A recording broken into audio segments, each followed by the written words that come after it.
Hi everybody, my name is Kim and welcome back to my channel Bookmarks and Breadsticks, a booktube channel dedicated to food bookish content. I like to cover a lot of nonfiction food writing, but do dabble in a little fiction from time to time. If you're new to my channel, a special hello, and today it's all about that August book haul. So up front, I should say that I just purchased a bunch of books for Independent Bookstore Day. I am not going to include them in this wrap up because this will probably come out after the Independent Bookstore Day video, but I will link it in the cards above. Go take a look there, and please always remember to support your independent bookstores. Okay, so now we're going to focus on all the other books I purchased this month. Yes, I have a problem. It's a wonderful problem to have. I'm going to go through these fairly quickly because I got more than 10. I don't know how people do 50 plus book hauls. I got a bunch of books in June and July, and you're probably like, Kim, you already have a problem. But I'm trying to set a new goal for myself going forward that for every book I read the month before, I can buy a new book, and that's it.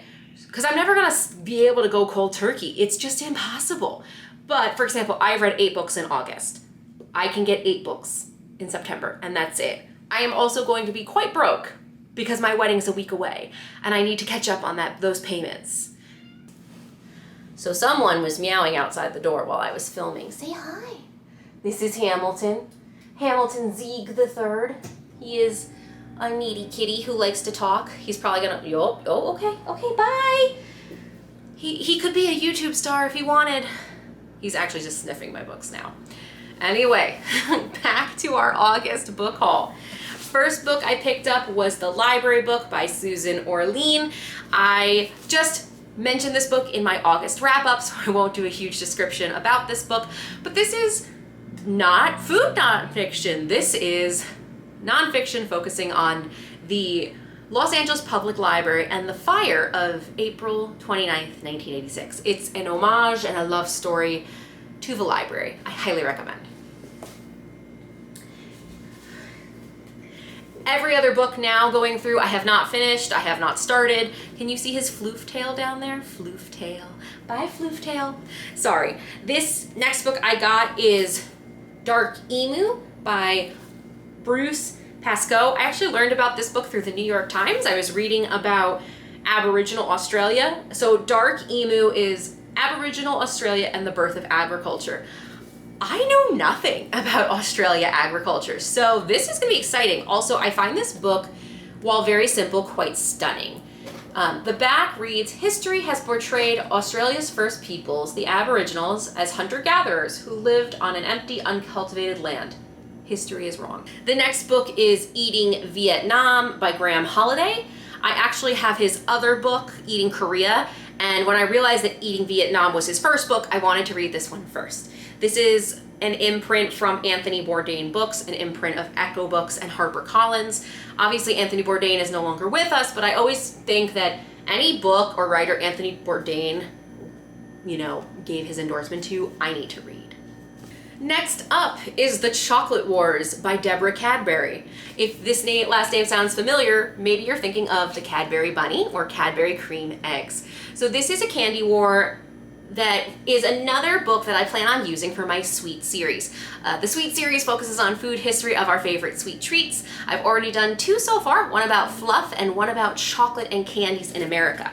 So I think this book, 150-year rivalry between the world's greatest chocolate makers, will be a fun addition as well. Next up by Betty Fusel is all about corn. This is the story of corn. It is half a mix of a history story, half almost like a textbook. I'm super excited to read it. I have read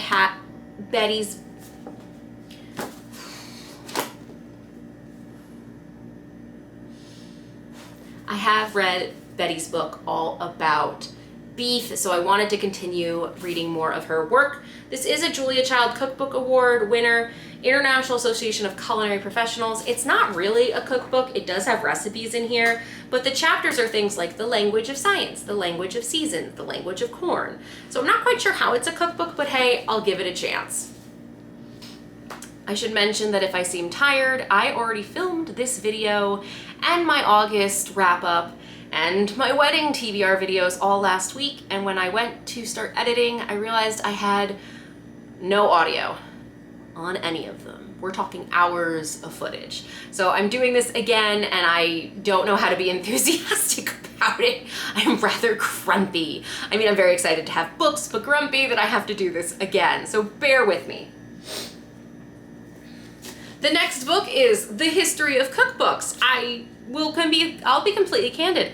I don't have any books on the history of cookbooks. I've always said that food books are not cookbooks, and now we have the inception of it, a food book all about cookbooks. This is by Henry Notaker, From Kitchen to Page Over 7 Centuries. Another book for the sweet series is going to be Graeters Ice Cream, A History. This is definitely independently published or small published. It's maybe 150 pages. It has nice historical pictures in it, which I always think is super cool. This will be another contributor to the sweet series, so stay tuned. Next up is The Dairy Restaurant by Ben Katcher. This I have mentioned in Book Lovers Appreciation Day. Ben writes about the dairy restaurant and how in Jewish tradition they usually keep dairy and meat separate. So how did the dairy restaurant come to be in the Jewish community? I love that he is a cartoonist, so he has lots of illustrations in here. I've never seen anything quite like it for a food writing book, and I just had to pick it up. It's really exciting. It's a little big, but I do think with all those pictures, I'm gonna be just fine. Next up is Day of Honey, a memoir by Anya Cizaldo. I'm not sure if I said her name right. Please forgive me, world. So this is a memoir about the fall of 2003 as Iraq descended into civil war. Anya spent her honeymoon in Baghdad, and for the next 6 years, she lives in Baghdad and Beirut. And it's all about her writing about her experience and also talking about how food was a great comfort and connector during these very chaotic times, during, the Arab world's first peaceful revolution, and bombs, violence, and etc. I really wanted to give another memoir coming out of the Middle East another try after I was so thoroughly disappointed by The Temporary Bride, which I mentioned in my audiobook duos video. So I wanted to give this one a shot. I actually really wanted to do audiobook versus audiobook, but I couldn't find an audiobook version of this, but I am excited to give this a shot. Next up is The Brewer's Tail. There's History in Your Glass. This is by William Bostwick, and it's quite obviously the history of the world according to beer. I'm not a beer drinker, but I find the beer world fascinating. It's a little bit of magic, a little bit of a chemical reaction, and Dan is a big beer person. He always wants to learn more about it, so I like having something to talk to him about. This one is another book in the Edible History series, and this one is all beef. I got it for $5. And I am on a mission to collect every Edible series book ever. Next is a book by Jen Lin Liu, Serve the People, a stir-fried journey through China. I admit that I don't know a lot about Asian cuisine from a history context. I've learned about the history of rice, so I'm excited to really learn what makes stir-fry stir-fry. I secretly have always wanted a wok. I have an electric stove, so I just don't think the wok's gonna work, because when I think of woks, I think of really open heat and really hot heat. I don't think an electric stove in a high-rise apartment's gonna get me there, but I can dream. And final book has the coolest name. The Fish That Ate the Whale, The Life and Times of America's Banana King.